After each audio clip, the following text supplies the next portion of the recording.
Samudra Manthan story from the Puranas. It Mm. talks about the Devas and the Asuras on two sides, churning the Vasuki on Mount Meru, where Vishnu has become a tortoise. Yeah. What does all of this signify?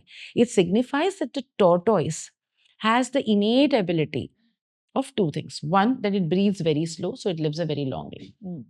Two, that during a time of conflict, it internalizes, it goes inside. Mm. Mm. Yeah. So, what does it tell you? It tells you that when there is a lot of issue, when there is a lot of problem, shut up. It tells you to keep quiet, calm down. Everything will happen. Give that moment, let this moment pass. That's what we learn. When we talk about the snake, what does a snake symbolize? Mm. The snake is a very slippery, fast moving reptile. Yeah. Much like your mind. Mm. Much like your mind. Yeah. What do the devas and the asuras symbolify? The symbolism is that the devas are all the good innate qualities that are imbibed in you. Mm. So the asuras symbolize everything that is doubtful, Mm.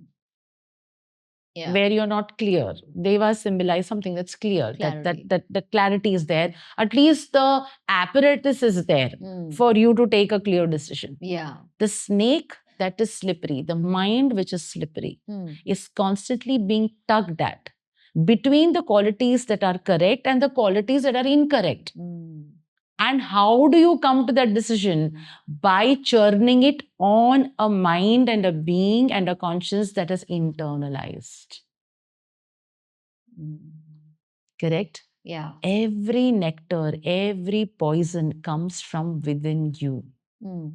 Correct? Yeah. And then comes the appearance of Shiva, Mm. who drinks that nectar. Yeah. And he becomes Neelkantha. How does that happen? And what does that mean? It just means that somebody who is completely sure of themselves, who's constantly in this beautiful space of incoming breath and outcoming breath, has the capacity to digest any poison.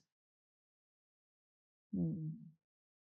Shiva stands for somebody who's Sthita Pragya, who, in spite of everything, is there. You can see him, you can talk to him. He is giving you hope. Mm. Only those people will take the poison. Yeah. When you look at your own families, for example, Yeah. you think about that one grandmother or one mama or one chacha who is always wise. Mm. So whenever there is an issue in the family, you will run to him Go to him. or her Yeah. and say that now you solve the problem. Yeah. That is Shiva. Mm. It also symbolizes that for you to become Shiva, you have to learn to take the poison.